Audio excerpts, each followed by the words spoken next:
karunia dan rahmat-Mu yang baru setiap pagi memungkinkan kami untuk kami bisa ada di rumah Tuhan dan boleh menikmati segala kebaikan Tuhan.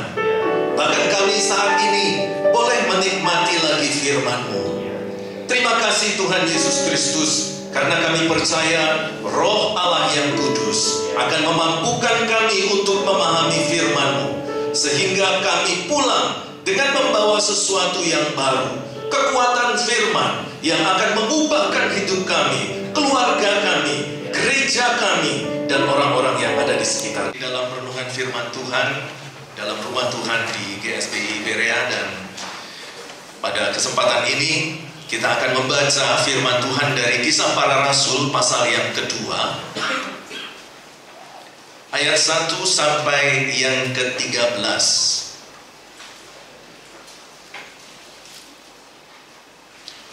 Kisah Rasul pasal yang kedua ayat 1 sampai 13. Demikianlah firman Tuhan. Ketika tiba hari Pentakosta, semua orang percaya berkumpul di suatu tempat. Semua orang percaya ini adalah murid-murid Tuhan Yesus yang jumlahnya sekitar 120 orang. Sebelum hari raya Pentakosta, ada hari raya Paskah. Selesai hari raya Paskah, dilanjutkan dengan hari raya Pentakosta, dan setelah hari raya Pentakosta dilanjutkan dengan hari raya Pondok Daun. Nah, di dalam hari raya Pentakosta ini, sementara mereka menunggu detik-detik dirayakannya hari raya Pentakosta, murid-murid berkumpul di suatu tempat. Beberapa penafsir mengatakan bahwa tempat ini di sekitar dekat dengan Bait Suci di Yerusalem. Ayat yang kedua, tiba-tiba turunlah dari langit suatu bunyi seperti tiupan angin keras yang memenuhi seluruh rumah di mana mereka duduk. Nah, di sini ada di ayat yang kedua ini diawali dengan kata tiba-tiba. Nah, kata tiba-tiba ini di dalam bahasa Yunaninya itu digambarkan sebagai suatu keadaan atau situasi yang mengagetkan. Bahkan tingkat mengagetkannya itu sangat mengagetkan. Pada waktu saya renungkan ayat yang kedua ini, saudara, saya pikir Tuhan ini memiliki rasa humor, saudara. Saya membayangkan kalau saya ada di antara 120 murid, saya mungkin sudah tertawa terbahak-bahak. Kenapa? Coba saudara bayangkan ayat 2 ini. Tiba-tiba turunlah dari langit suatu bunyi seperti tiupan angin. Jadi tiupan angin ini bukan seperti ada taufan ya, kemudian dari taufan itu muncul suara angin, bukan. Tapi suara yang menyerupai tiupan angin. Menyerupai tiupan angin memenuhi seluruh rumah. Nah, kata sebenarnya di dalam bahasa Yunaninya itu harusnya ada tambahan kata suara, cuman di dalam Alkitab Lembaga Alkitab Indonesia tidak dicatat ada suara, tetapi dalam bahasa Yunaninya sangat jelas sekali bahwa ada suara, dan suara ini seperti suara bom. Jadi kalau kita mempelajari dalam bahasa aslinya, suaranya ini seperti suara bom yang sangat keras. Tiupan angin ini suaranya sangat keras, dan tiba-tiba saudara bayangkan bahwa di ayat yang kedua 120 murid ini mereka sedang duduk entah membicarakan sesuatu. Mungkin mereka membicarakan tentang kenaikan Tuhan Yesus, mereka membicarakan bagaimana mereka dalam pengalamannya mengikut Tuhan Yesus selama 3 tahun setiap hari.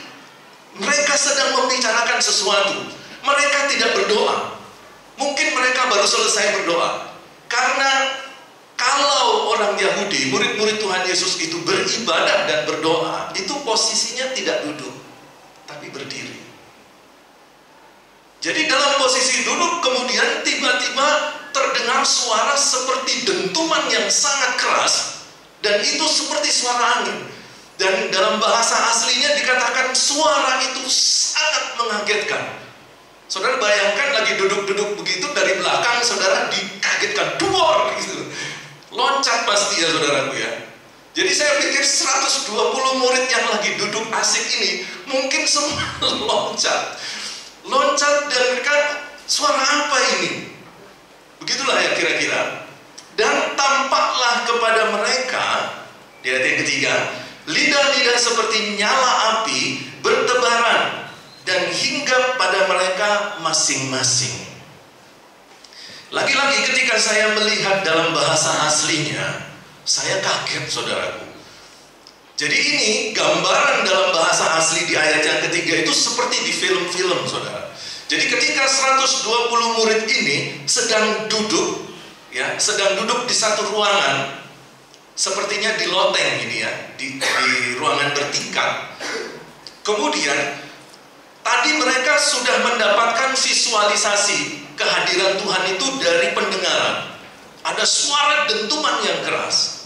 Dan ternyata suara dentuman yang keras ini bukan saja terdengar di ruangan itu, tetapi juga terdengar di seluruh kota. Itulah yang menyebabkan ribuan orang datang ke tempat sumber suara, yang nanti mereka semua itu akan mendengarkan murid-murid Tuhan Yesus Kristus mengatakan kata-kata yang tidak pernah mereka dengar dari orang-orang Galilea. Setelah mereka mendengarkan visualisasi kehadiran Roh Kudus, mereka sekarang melihat di bagian ayat yang ketiga, tampaklah mereka kepada mereka lidah-lidah seperti nyala api. Bukan nyala api, tetapi seperti nyala api. Dan di dalam bahasa Yunaninya gambarannya lebih jelas, bahwa lidah itu pertamanya yang tampak itu satu lidah. Tapi yang dari satu lidah ini itu kemudian membelah menjadi sekian banyak, lalu dari membelah sekian banyak itu hinggap di masing-masing murid. Jadi itu dari bahasa aslinya mengatakan demikian. Jadi kalau kita rekonstruksikan, saya sedang duduk begini, terus tiba-tiba di ruangan itu ada satu lidah api yang besar, satu lidah api. Karena ini ada beberapa pandangan yang mengatakan bahwa turun lidah-lidah sendiri-sendiri. Jadi lidah-lidah api turun sendiri-sendiri, sejumlah murid kemudian hinggap di kepala mereka. Tidak demikian, bahasa Yunaninya satu yang turun, dari satu itu kemudian terbelah menjadi sekian banyak sejumlah murid-murid yang ada di ruangan itu. Jadi mereka sekarang bukan saja mendengar, tetapi melihat penampakan secara visual. Kita bisa menangkapnya itu dengan panca indera, dari pendengaran dan juga dari melihat. Dan kemudian maka penuhlah mereka dengan Roh Kudus. Dikatakan tadi dari yang satu lidah api kemudian terpecah-pecah, dan yang pecahan-pecahan lidah api ini kemudian hinggap. Dan ketika hinggap di masing-masing murid, maka murid kemudian penuh dengan Roh Kudus, dipenuhi oleh Roh Kudus. Lalu mereka mulai berkata-kata dalam bahasa-bahasa lain. Dalam konstruksi bahasa Yunani ada kemungkinan ayat 4 ini tidak lagi terjadi di dalam ruangan, tetapi sudah di ruangan yang berbeda, di lingkungan yang berbeda. Ada kemungkinan sudah di luar ruangan itu. Dan seperti yang diberikan oleh Roh itu kepada mereka untuk mengatakannya. Jadi mereka mulai berkata-kata dalam bahasa-bahasa lain, dan Roh itu mereka mengatakan seperti yang diberikan oleh Roh. Lalu ayat yang kelima, waktu itu di Yerusalem diam orang-orang Yahudi yang saleh dari segala bangsa di bawah kolong langit. Jadi orang-orang Yahudi yang saleh, mereka semua kembali ke Yerusalem. Kenapa dikatakan saleh? Karena hanya orang-orang yang sungguh-sungguh mau taat pada hukum Taurat, yang mau datang dari luar negeri ke Yerusalem. Itu membuktikan ketaatan mereka. Dan ditafsirkan sekitar ada 180.000 orang yang datang ke Yerusalem. Tetapi dari 180.000 itu kita tahu hanya 3.000 yang nanti bertobat dan menjadi cikal bakal jemaat Kristen mula-mula. Jadi waktu itu di Yerusalem, diamlah orang-orang Yahudi. Mereka datang dan kemudian diam untuk sementara waktu. Dan saat itulah mereka mendengar dentuman suara yang sangat keras. Lalu mereka berkumpul ke pusat suara itu. Dan ketika mereka berkumpul di tempat pusat suara itu, ayat 4 itu terjadi, di mana murid-murid itu kemudian dipenuhi oleh Roh Kudus dan kemudian memanifestasikan karunia Roh, yaitu berbahasa dengan bahasa-bahasa lain. Jadi ketika turun bunyi itu, ayat 6, berkerumunlah orang banyak. Mereka bingung karena mereka masing-masing mendengar rasul-rasul itu berkata-kata dalam bahasa mereka sendiri. Mereka semua tercengang dan heran, lalu berkata, bukankah mereka semua yang berkata-kata itu orang Galilea? Pertanyaan ini sebenarnya pertanyaan yang membuli, pertanyaan yang mencemooh. Karena orang Galilea itu dianggap sebagai orang-orang yang bodoh. Tapi kenapa orang-orang Galilea yang sudah terkenal bodohnya ini bisa berbahasa berbagai macam bahasa? Bahasa ibu kita masing-masing, bahasa daerah, bahasa asli ibu kita masing-masing. Mereka begitu tercengang. Dan apa yang dilakukan Allah, tiada yang mustahil. Kita tahu bahwa Allah sanggup memakai orang-orang yang bodoh untuk mempermalukan orang-orang yang pandai. Lalu ayat yang ke-8, bagaimana mungkin kita masing-masing mendengar mereka berkata-kata dalam bahasa kita sendiri, yaitu bahasa yang kita pakai di negeri asal kita, bahasa ibu.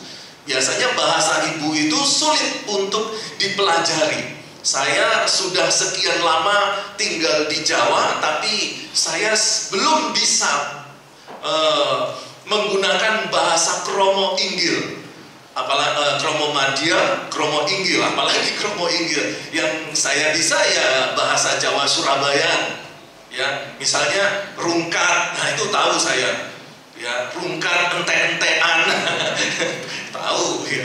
Tapi kalau sudah Kromo Inggil, itu bahasa ibu, tidak mengerti. Tetapi kalau Roh Kudus mengurapi kita, maka tidak ada yang mustahil. Bahasa yang paling sulit sekalipun ternyata bisa dibahasakan oleh orang-orang Galilea yang terkenal bodoh. Ini luar biasa. Semua ini terjadi dalam rangka, dalam konteks pemberitaan Injil. Jadi di dalam pemberitaan Injil ini, saudaraku, tidak ada yang mustahil. Segala mujizat dapat terjadi. Kalau kita membaca di dalam Markus pasal yang ke-16, Tuhan Yesus katakan kepada murid-muridnya, pergilah ke seluruh bumi, beritakanlah Injil. Maka tanda-tanda ini akan menyertai orang-orang yang percaya. Kamu akan berbahasa dengan bahasa yang baru. Kamu akan melakukan banyak mujizat. Kamu akan mengusir setan-setan. Kamu akan menumpangkan tangan kepada orang sakit dan orang itu akan sembuh. Jadi ini sesuatu yang mustahil semua, tapi dapat dikerjakan dalam konteks pemberitaan Injil.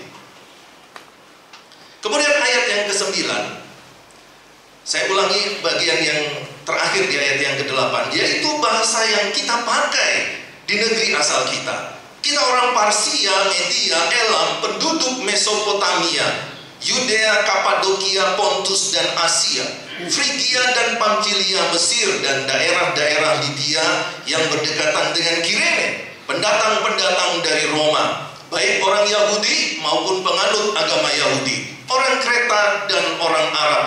Kita mendengar mereka berkata-kata dalam bahasa kita sendiri tentang perbuatan-perbuatan besar yang dilakukan Allah. Jadi 120 murid ini yang termasuk 12 murid inti, mereka menyampaikan kabar sukacita dalam bahasa ibu di berbagai bahasa.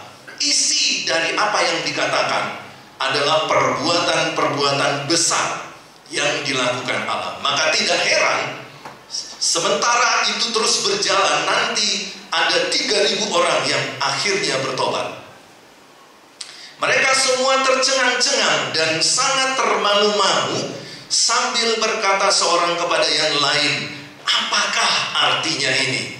Begitulah luar biasa rancangan Tuhan, membuat semua orang termangu-mangu.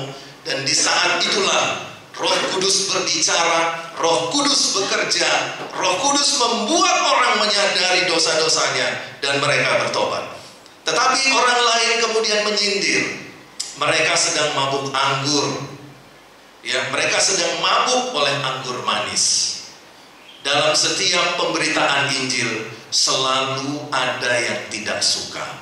Di dalam setiap pemberitaan Injil selalu ada yang negatif terhadap kita. Inilah tantangan, inilah pencobaan, inilah rintangan yang bisa selalu terjadi ketika kita memberitakan Injil. Nah, bagaimana pemberitaan Injil itu? Saudaraku yang dikasihi Tuhan, setiap pemberitaan Injil yang benar, yang sesuai dengan firman Tuhan dan Alkitab, itu selalu berada dalam rancangan Allah. Bahwa sesungguhnya para murid ini sedang dipersiapkan untuk satu tugas besar. Begitupun dengan kita secara pribadi, begitupun juga dengan gereja.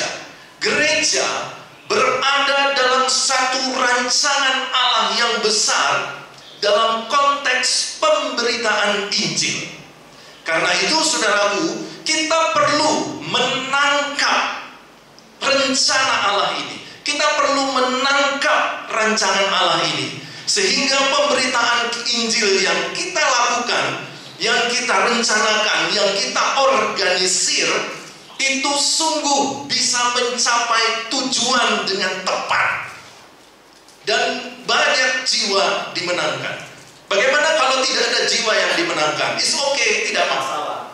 Ya, buah dari segi kuantitas atau jumlah itu adalah pertimbangan nomor 2. Tetapi pergi memberitakan Injil itu pertimbangan yang nomor 1. Karena kalau pada saat kita memberitakan Injil, kita harus menyadari bahwa ladang di mana nanti kita akan pergi memberitakan Injil.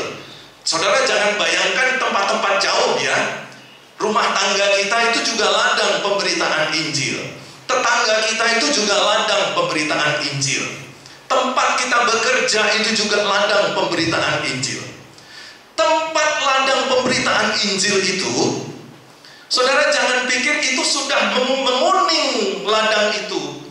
Ya, gandumnya sudah menguning, belum tentu. Ada orang-orang yang diutus oleh Allah memberitakan Injil di tempat di mana dia sekarang berada, bisa saja ladangnya belum menguning, masih bercocok tanam. Bahkan mungkin tempat dia berada sekarang seolah-olah seperti hutan belukar yang akan dibabat untuk dijadikan ladang. Belum ada apa-apa. Jadi kalau dia pergi ke situ, belum ada hasil, belum ada orang bertobat. Tetapi kalau kita ditempatkan oleh Tuhan di tempat yang sudah menguning ladangnya, kita baru ngomong satu kalimat, 2 orang bertobat. Kita khotbah, 10 orang bertobat minta dibaptis. Kalau ladang yang tempat kita dikirim sudah menguning. Begitulah kata Peter Wagner. Ya, dalam bukunya Strategi Pertumbuhan Gereja, Peter Wagner katakan, saudara kalau saudara pergi ke satu tempat memberitakan Injil, coba didoakan dulu, ya, pemetaan wilayah rohani. Apakah tempat ini ladang yang menguning? Apakah tempat ini masih bentuknya seperti hutan? Kalau seperti hutan, jangan berharap ada orang yang bertobat. Tidak ada. Karena saudara orang pertama yang harus menyediakan lahan itu. Menyediakan lahan, belum ada buah, belum bisa panen. Nanti hamba Tuhan yang menggantikan kita, dialah yang akan memanen jiwa-jiwa. Nah, saudaraku, ada 3 tahapan di mana kita sebagai murid-murid ini siap untuk diperlengkapi Allah. Allah sudah memiliki rencana, kita sudah dipilih, dan jangan khawatir bahwa setiap rancangan Allah dalam pemberitaan Injil itu sudah dipersiapkan oleh Allah, segala sesuatunya kita tinggal jalan sebenarnya. Jadi kalau kita lihat di dalam konteks ini, orang-orang yang ada di kota Yerusalem itu hatinya itu sudah disiapkan oleh Allah untuk menerima Injil, dan kita tinggal datang dan memberitakan Injil. Loh, bagaimana kita bisa tahu bahwa mereka sudah dipersiapkan? Orang-orang saleh yang hatinya itu sudah subur seperti tanah yang subur datang ke Yerusalem. Dikatakan tadi orang-orang saleh hatinya sudah siap, sudah terbuka untuk Injil. Kemudian yang berikutnya, mereka juga mendengar mujizat, yaitu suara dentuman seperti bom, seperti deru angin. Dan itu terjadi tiba-tiba, dan mereka mungkin saja di dalam benak setiap mereka, apa yang sedang Tuhan kerjakan pada hari raya Pentakosta ini? Mereka berusaha pergi, berkumpul di suatu tempat. Itu semua rancangan Tuhan. Artinya apa, saudaraku? Bahwa di dalam setiap pemberitaan Injil, jangan kita berpikir, waduh, susah ini memberitakan Injil, orang-orangnya keras hati semua. Jangan takut, kita berada di dalam rancangan Tuhan. 3 tahapan yang pertama. Yang pertama ada tiga tahapan. Kita harus diperlengkapi sebelum kita memberitakan Injil. Yang pertama, kehadiran Roh Kudus. Yang kedua adalah karunia-karunia Roh, dan yang ketiga adalah keterampilan melayani Tuhan. Yang pertama adalah kehadiran Roh Kudus. Saudara, kita lihat bahwa para murid semuanya harus mengalami kehadiran Roh Kudus ini. Dalam konteks ayat yang kita sudah baca, pasal yang kita baca ini adalah konteks di mana murid-murid mengalami kehadiran Roh Kudus. Ada 3 hal yang terjadi dalam mengalami kehadiran Roh Kudus. Yang pertama, murid-murid sudah terlebih dahulu mengalami pertobatan dan kelahiran baru. Kita tahu bahwa Tuhan Yesus sangat menekankan pertobatan dan kelahiran baru. Bahkan Tuhan Yesus begitu keras berkata kepada Nikodemus, seorang ahli agama. Kalau sekarang dikonvert dalam tingkatan akademis masa kini, Nikodemus ini adalah profesor doktor teologi. Tapi Tuhan Yesus katakan apa? Jika engkau tidak dilahirkan kembali, engkau tidak dapat masuk ke dalam kerajaan surga. Bayangkan, saudaraku, profesor doktor teologi, Tuhan Yesus katakan kau tidak bisa masuk. Siapakah kita? Profesor belum, doktor belum, sekolah teologi enggak. Apakah saya lebih hebat dari seorang Nikodemus? Nikodemus saja tidak masuk ukurannya Tuhan untuk masuk ke kerajaan surga. Tetapi ada satu hal yang ingin Tuhan Yesus sampaikan. Bertobat dan lahir baru. Ini kunci seseorang bisa masuk ke dalam kerajaan surga. Tentu harus melewati Yesus, karena dia adalah jalan, keselamatan, dan kehidupan. Ya, walaupun akhir-akhir ini banyak orang yang sedikit merendahkan Yesus. Ya, hanya menganggap Yesus itu manusia saja sejati, tetapi belum mencapai kealahannya. Yesus mencapai kealahannya pun puncak kealahannya ketika dia melakukan ketaatannya sampai di atas kayu salib. Nah, itulah yang sekarang lagi rame didiskusikan di dunia maya. Jadi pertama adalah harus mengalami pertobatan dan kelahiran baru. Kalau Tuhan Yesus menekankan itu kepada Nikodemus, maka sebelum Tuhan Yesus naik ke surga, dia pastikan setiap muridnya sudah mengalami pertobatan dan kelahiran baru. Dan salah satu bukti adalah bahwa murid-murid dipenuhi oleh Roh Kudus, dibaptis oleh Roh Kudus, dipenuhi oleh Roh Kudus. Mereka memiliki hati yang luar biasa menggebu-gebu untuk melayani Tuhan, memberitakan Injil. Ini adalah bentuk cinta yang mendalam ketika seseorang sudah lahir baru dan dilahirkan baru dan hidup di dalam pertobatan. Buktinya apa? Cintanya kepada Tuhan itu semakin menggebu-gebu. Dan kalau ini diterapkan dalam kehidupan kita, kita bisa cek loh diri kita. Apakah kita mengasihi Tuhan menggebu-gebu? Salah satu cara yang paling gampang untuk mengecek bahwa kita itu rindu sekali untuk bisa sampai di hari Minggu depan. Jadi pada waktu hari Minggu ini sudah lewat, kan masuk hari Senin ya. Nah, di saat kita memasuki hari Senin, kita itu sudah berpikir, aduh lama ya, hari Minggu lagi. Saya pengen cepat-cepat ke gereja. Saya pengen cepat-cepat ke gereja. Ketika kita masuk di hari Selasa, hati kita semakin sukacita. Ketika kita masuk hari Rabu, hati kita semakin sukacita. Tapi kalau ada perkataan ini, loh, kok cepet ya Minggu ya? Gak kroso ya? Loh, entek mana duitku? Persembahan 2 kali loh. Loh, cepet deh.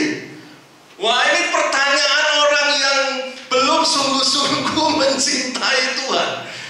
Apa kata Daud? Sebab lebih baik 1 hari di pelataran Tuhan, di pelataran halaman sana loh saudaraku. Pelataran itu halaman sana, daripada 1000 hari di tempat lain. Cintanya kepada Tuhan itu menggebu-gebu. Aduh, dan cepet hari Minggu, dan cepet hari Minggu. Wah, ini orang sungguh-sungguh sudah lahir baru ya. Tapi kalau sudah ada ngomongan, lah kok cepet yo, cepet deh, gak kroso ya. Ini sebenarnya kalau bisa hari Minggu itu terhapus dari kalender. Atau hari Minggu itu terjadinya sebulan sekali. Oh, puji Tuhan. Kalau ada gereja kemudian mengatakan 1 jam saja. Pernah dengar ya? Ada gereja 1 jam saja. Daud itu pengen sepanjang hari ada di gereja. Ini kok cepet-cepet pengen pulang. Itu kan berarti, ya coba saudara pikir sendirilah. Yang berikutnya saudaraku, Roh Kudus itu mengurapi kita. Ya, di ayat yang ketiga, bahwa lidah-lidah api itu menghinggapi setiap murid masing-masing. Dan banyak penafsir Alkitab, para teolog mengatakan inilah yang disebut dengan baptisan roh. Murid-murid ini sedang dibaptis oleh Roh Kudus. Pertanyaan saya, saudara sudah dibaptis Roh Kudus? Apakah gereja kita, ya GSPI, ada konsep doktrin, dogma tentang baptisan Roh Kudus? Siapa yang mau dibaptis Roh Kudus maju ke depan, ditumpangi tangan terus geblak semua misalnya begitu ya. Lalu apa yang dimaksudkan dengan baptisan Roh Kudus seperti yang dialami murid-murid? Baptisan dipersatukan di dalam tubuh Kristus. Inilah yang disebut dengan baptisan Roh Kudus, bahwa kita diurapi Roh Kudus untuk bersatu di dalam tubuh Kristus, di dalam gereja, bersatu di dalam gereja, bersama-sama memuliakan Tuhan, bersama-sama memberitakan Injil, kamu saja yang maju, saya doakan dari belakang. Nanti kalau ada apa-apa, ya saya akan katakan, waduh apes tenan ya, ambiar, rungkat tenan kowe. Bukan, bersama-sama maju. Tuhan Yesus mengatakan apa? Kita ini diutus seperti domba-domba di tengah-tengah serigala, saudaraku. Artinya apa? Bahwa kita bukan diutus sendiri-sendiri. Alkitab kita yang dicetak lembaga Alkitab Indonesia itu menuliskan seperti domba di tengah serigala.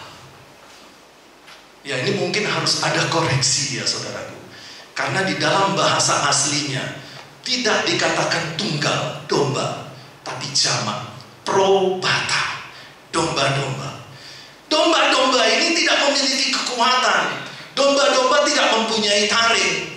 Domba-domba tidak bisa mengaum. Gimana caranya domba mengaum? Ya, seganas apapun dia mengembek, gak ada yang takut. Bayangkan kalau hanya seekor domba, hanya kita seorang, diletakkan di tengah-tengah suasana situasi keadaan yang luar biasa mengerikan, seperti di tengah-tengah serigala. Mampukah kita? Tidak.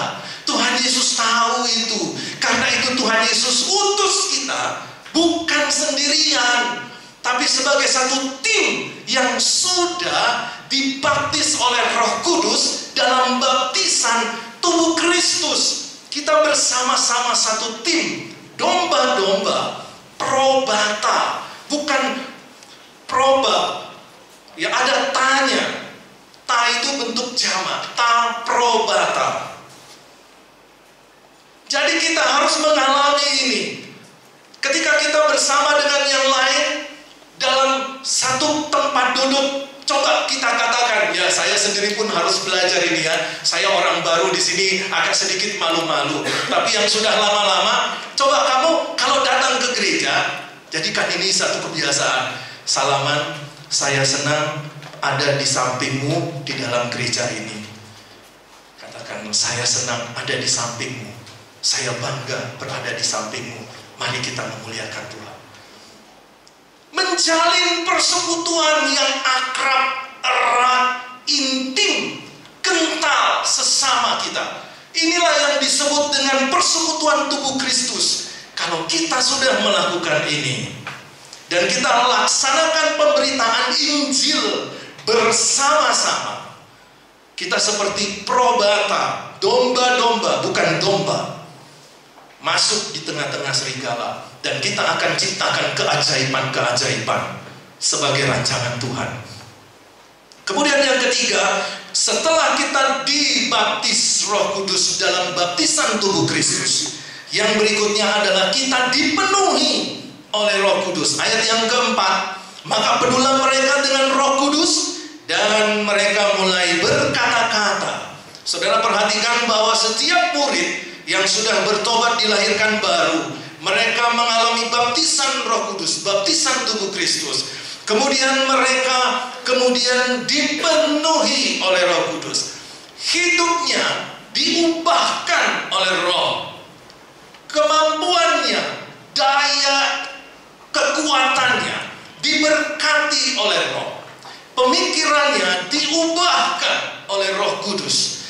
Dan inilah yang terjadi ketika kita mengalami dipenuhi Roh Kudus. Ketika kita masuk di dalam pertobatan dan kelahiran baru, kita dibaptis satu kali saja oleh Roh Kudus, masuk dalam tubuh Kristus. Tetapi untuk dipenuhi Roh Kudus, kita mengalaminya setiap hari.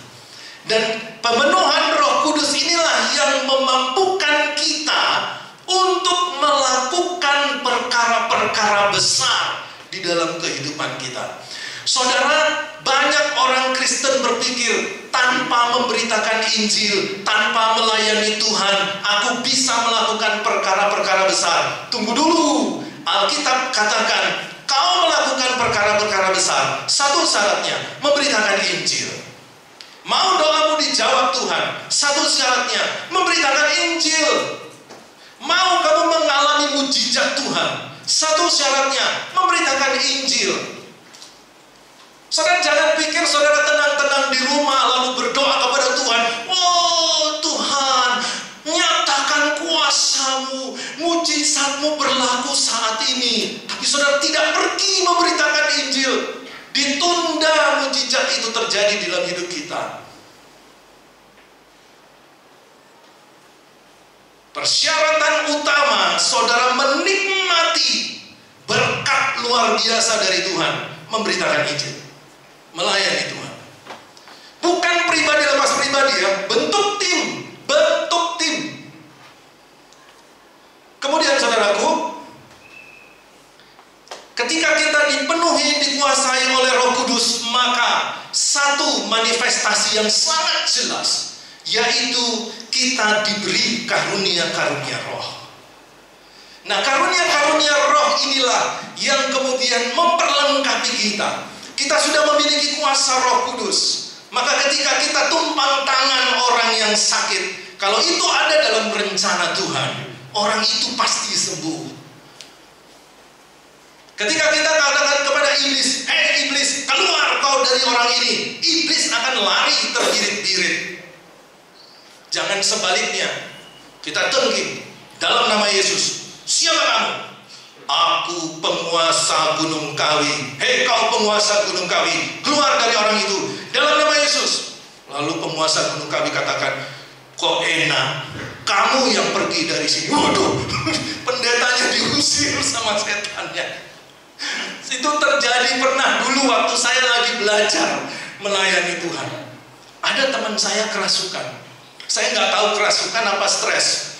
Jadi kami beberapa buat tim, beberapa orang buat tim lalu layani dia. Dalam nama Yesus. Pertama teman saya dulu yang tengking.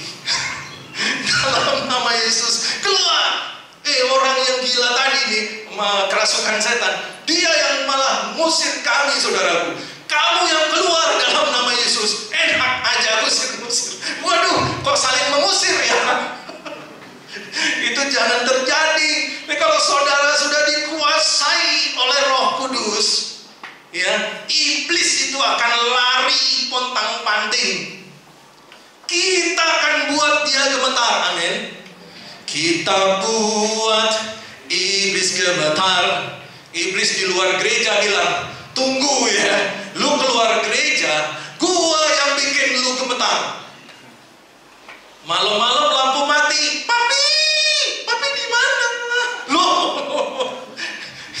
anak Tuhan kok takut gelap? Tapi ada loh hamba Tuhan, sudah senior, masih takut setan. Ada. Waktu itu dia bersama-sama pergi ke hotel, kita nginep bersama. Dia tidak mau pisah kamar. "Pak Ronald, sama saya aja." "Kenapa Pak?" "Takut saya Pak." Ada kemudian kami ganggu teman kami. Jadi waktu dia lagi ada di kamar, kami belum masuk. Itu hampir jam 12 malam, kami ketuk kamarnya. Lalu kami buat suara. Kita buat suara, kita ketok pelan-pelan, seperti ada penampakan gitu ya. Waduh, dia langsung berdoa di dalam kamar. Waduh, haleluya, haleluya, dalam nama Yesus, dalam nama Yesus. Oh, kadang dengar-dengar sebelum dia menempati kamar itu sudah dikasih tahu, kamar ini angker loh. Waduh, dia tengking. Jadi kami yang di luar kamar itu ditengking. Dalam nama Yesus pergi, dalam nama Yesus pergi. Setelah dia capek tengking, baru kita buka pintu. "Halo." Wah, ini kadang-kadang agak sedikit nakal ini ya anak-anak Tuhan. Sama-sama teman dikerjain, coba bayangin itu. Ya, kita memiliki karunia roh yang memperlengkapi kita. Dengan karunia roh itu kita diberi perlengkapan senjata rohani. Bahkan kita diberikan kuasa mengusir mengusir setan, menyembuhkan sakit penyakit. Kalau kita dikasih minum ternyata itu ada racunnya, kita tidak mati. Kita kibaskan ular dari tangan kita.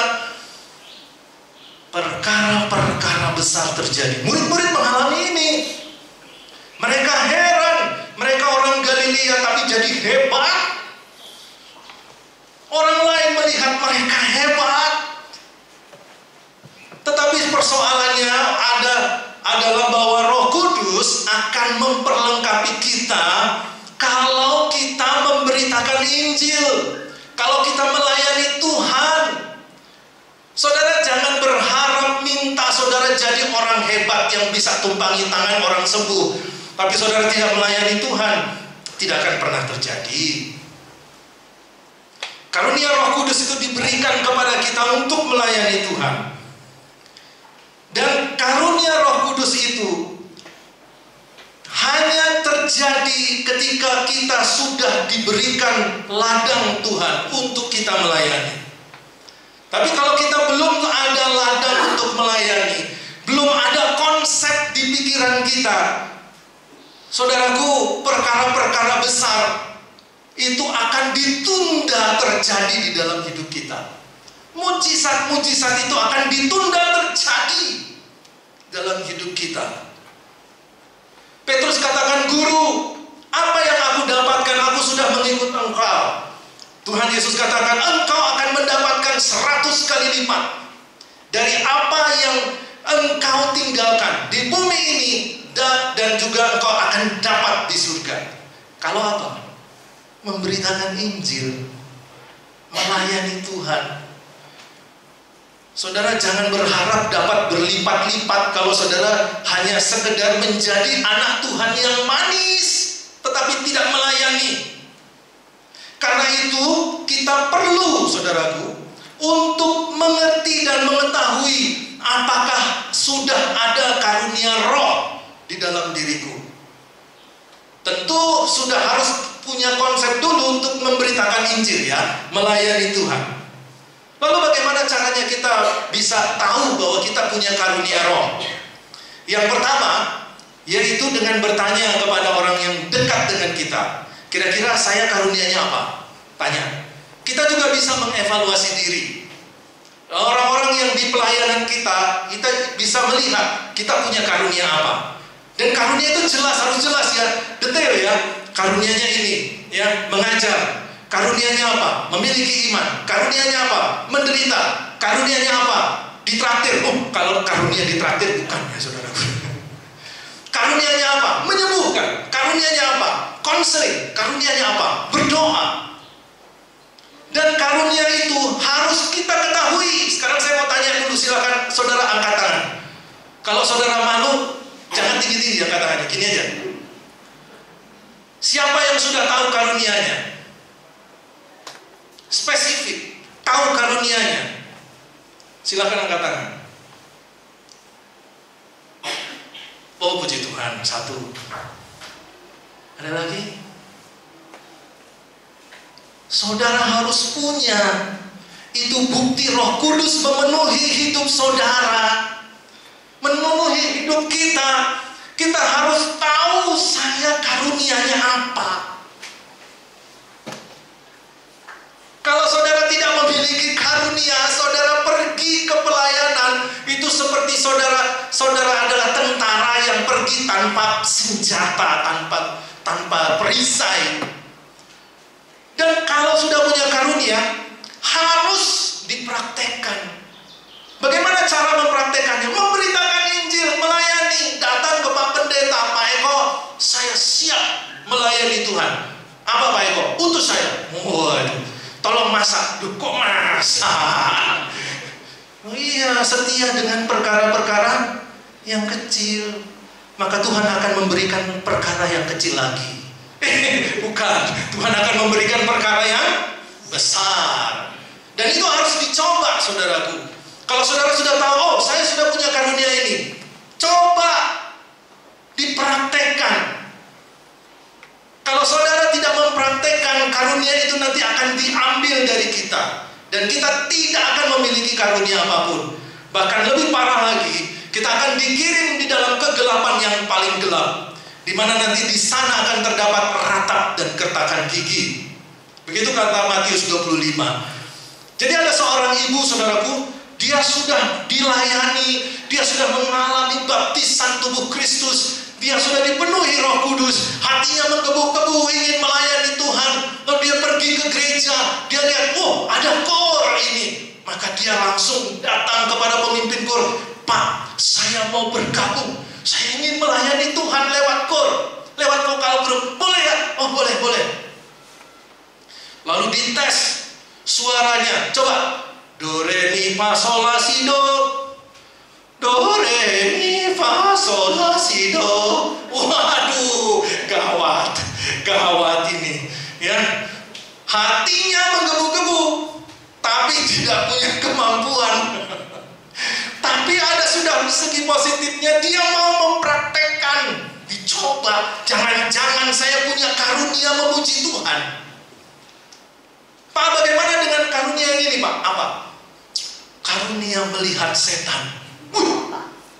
Ada itu ya, ada orang-orang tertentu yang punya karunia melihat setan. Bahkan itu seorang hamba Tuhan, dipakai Tuhan. Dia ini dipanggil untuk bersihin rumah baru. Dia kalau ada rumah baru dibeli, dipanggil ini hamba Tuhan. Coba lihat, banyak setannya enggak? Oh banyak, di situ ada gundro, sini ada tuyul. Oh di sebelah sana suter nyesot. Dia bisa lihat setan.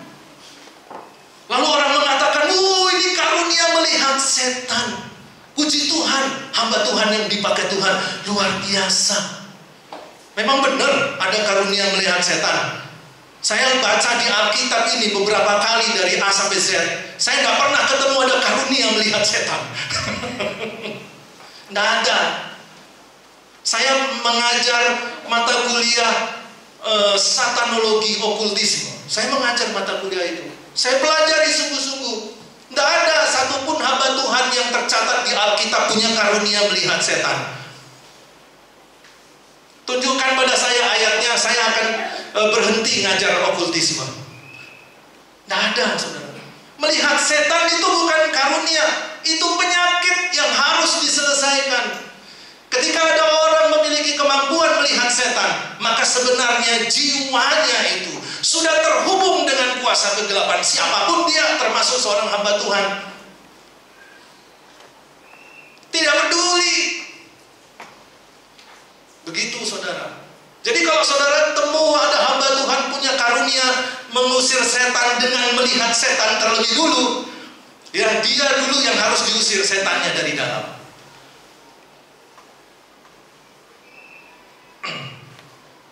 Nah, kemudian ada seorang ibu tuh datang pergi ke kor, dia nyanyi, haleluya, haleluya, haleluya. Wah, langsung semua berdoa, saudaraku. Ibu, dalam nama Yesus berhenti. Berhenti, Bu, berhenti. Sakitnya tuh bukan di sini, Bu, di sini. Sakitnya tuh di sini, di dalam kupingku. Ibu ini kesel, dia sudah menggebu-gebu ingin melayani Tuhan. Ternyata ditolak di tim kor. Dalam kekecewaannya dia pulang. Anaknya tambah bikin kesel. Anaknya bilang, Mami, kucingku sakit. Tolong dong Mami doain. Dalam kekesalannya dia bilang, sini kucingnya, sini. Kucing, kalau kau mau sembuh, sembuhlah. Kalau kau mau mati, matilah kau. Sembuh, saudaraku. Dia langsung kaget. Wih, aku punya karunia tumpang tangan, sembuh. Lalu dia tidak puas, dia doakan kucing. Dia pergi ke satu tempat di mana paling banyak orang sakit. Di mana, saudara? Rumah sakit. Dia pergi ke rumah sakit, dia cari orang yang sakitnya parah, kanker stadium 4. Dia datang. Waktu dia datang, hatinya kempot, sembuh ndak ya, sembuh ndak ya, sembuh ndak. Tapi ketika dia tumpang tangan,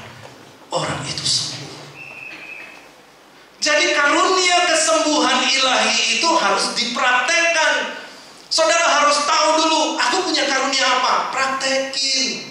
Datang ke Pak Pendeta, Pak Pendeta, saya punya karunia ini. Untuk saya, Pak. Begitu. Ya. Nah, ibu ini punya anak, kucingnya sembuh. Anak ini dengar, ada Pak Pendetaku sakit. Lalu dia datang ke Pak Pendetanya. Lalu dia tanya, Pak Pendeta sakit ya? Iya, Dek. Oh, sakitnya sudah lama Pak Pendeta? Sudah. Waduh, kasihannya Pak Pendeta sakit. Mau saya doakan Pak Pendeta? Hah? Ya udahlah, gak apa-apa. Ya, doakan. Iya. Lalu anak ini ikut seperti ibunya. Pak Pendeta ditumpangi tangan kepalanya. Oh Pak Pendeta, kalau mau sembuh-sembuhlah, kalau mau mati-matilah. Pak Pendetanya sembuh. Tapi kalau saudara disuruh doa orang sakit, jangan pakai kalimat yang terakhir ya. Kalau mau mati, matilah. Kalau mati beneran bahaya. Saudara diusir dari rumah itu. Yang harus dipraktekkan saudaraku. Dan yang terakhir saudara, kita perlu punya keterampilan untuk melayani Tuhan. Saudara jangan ngeper, aduh saya punya keterampilan apa, saya gak bisa apa-apa. Jangan bilang begitu. Yang paling rendah, yang paling sederhana dari hidup kita Tuhan bisa pakai. Ya. Saudara tahu bahwa Pak Pendeta itu dalam satu hari berapa kata Pak yang Bapak keluarkan? Pak Ranto, Pak Sabto, Pak Andre, Pak Eko, berapa kata dalam satu hari? Survei mengatakan 3.000 kata. Seorang hamba Tuhan itu mengeluarkan kata-kata dalam satu hari 3.000 kata. Wih, kalau khotbah ini sudah berapa kata ini? Hampir 3.000 ya. Tapi ada yang lebih dahsyat dari Pak Pendeta. Dalam satu hari dia bisa mengeluarkan 9.000 kata. Tahu siapa? Perempuan. Tetapi perempuan ini pun masih dikalahkan. Ada yang dalam satu hari mengeluarkan 19.000 kata. Gila, apa aja yang dia ngomongin ya? Siapa itu? The power of emak-emak. Itu emak-emak itu kalau sudah mulai ngomel, itu nggak bisa berhenti, saudaraku. Ya, karena itu untuk melayani Tuhan butuh orang yang bisa bicara. Tapi jangan utus emak-emak. Pemberitaan Injilnya tidak selesai-selesai. Tapi kalau saudara pilih ibu-ibu memberitakan Injil, wah, cespleng. Ya, jadi di dalam memberitakan Injil kita harus lihat kemampuan saya apa. Karena Tuhan Roh Kudus bisa pakai kemampuan kita untuk memberitakan Injil. Kalau kemampuan kita bicara, bicaralah. Kalau kita ini orang yang pendiam, jangan diutus memberitakan Injil. Jangan. Jadikan dia pendoa syafaat. Amin. Kalau saudara salah pilih, utus dia memberitakan Injil, dia akan pergi. Betul dia pergi, dia melayani Tuhan. Iya betul dia melayani Tuhan. Tapi ketika ketemu orang, dia lihat orang itu. Nanti lihat lagi. Lihat lagi. Nggak ngomong saudara. Setelah berapa kali gitu, puji Tuhan, amin, permisi bu. Cari orang yang suka ngomel, suka ngomong. Wah, itu kalau diperlengkapi dengan ilmu teologi, kita utus. Wah, banyak yang bertobat tuh. Lalu nenek-nenek apa dong? Nenek-nenek mama, pelayanannya bagaimana? Pastoral counseling. Saya usulkan ke gereja, kalau ada mama yang siap untuk menjadi pelayan Tuhan, jadikan dia pastoral counseling. Siapa yang dikonseling? Anak-anak remaja yang nakal-nakal. Pokoknya kalau lu nakal, lu datang, lu harus dikonseling sama oma ini ya.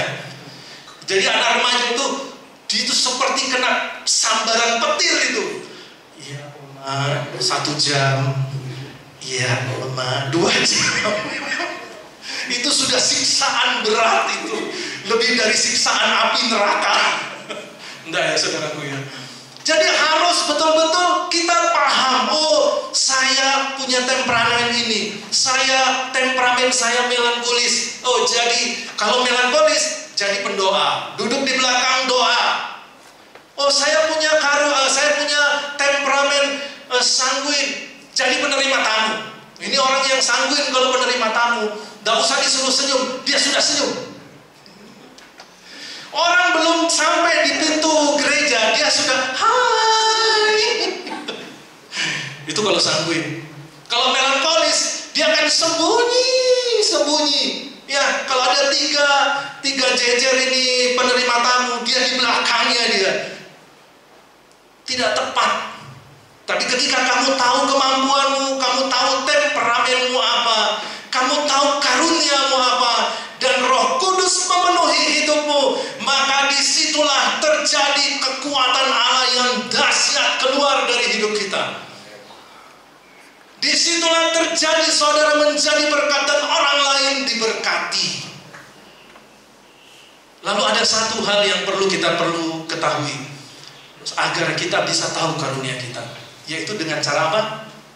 Melakukan tes karunia. Sudah pernah tes karunia? Ada yang sudah pernah melakukan tes karunia? Ada satu angket. Kalau kita isi angket itu, nanti di bagian akhir hasil dari isian kita itu dijumlahkan. Hasil dari jumlah itu baru ketahuan kita punya karunia apa. Itu paling gampang untuk mendeteksi kita tentang karunia yang kita miliki. Setelah kita tahu, oh saya punya karunia ini, jangan didiemin. Praktekin. Kalau saudara masih malu sama manusia, ke monyet dulu. Nah ya saudara, praktekin. Malu-malu gak apa-apa sedikit. Harus coba. Satu langkah. Dari satu langkah itu saudara akan melakukan langkah yang kedua. Begitupun nanti akan langkah yang ketiga. Dan pada akhirnya saudara akan melihat mujizat Tuhan, perbuatan Tuhan, kekuatan yang dahsyat dari Tuhan akan menyertai kita. Dan itu dampaknya kepada apa? Hidup kita, pergumulan kita diselesaikan, persoalan kita diselesaikan, rumah tangga kita diakurkan, melayani Tuhan. Amin. Mari kita berdoa. Bapa di surga, kami sungguh mengucap syukur Tuhan, karena firman-Mu telah memberikan kami cahaya terang lagi, sehingga kami boleh menyadari posisi kami pada hari ini ada di mana. Mungkin kami saat ini tidak memiliki pemahaman, pengetahuan untuk mengetahui kekuatan kami, karunia apa yang ada di dalam kami. Bagaimana status kami di hadapan Tuhan? Apakah kami sudah mengalami yang namanya dibaptis oleh Roh? Apakah kami sudah mengalami dipenuhi oleh Roh? Tapi kami percaya bahwa Roh Kudus pada saat ini akan memampukan kami untuk kami dapat menyelidiki hati kami, menyelidiki hidup kami di hadapan Tuhan. Dan kami mau siap untuk dipakai Tuhan untuk melayani Tuhan. Terima kasih Tuhan untuk firman-Mu. Biarlah Roh Kudus akan terus memampukan kami untuk terus mengingat firman Tuhan dan untuk melakukannya. Di dalam nama Tuhan Yesus. Amin. Silakan.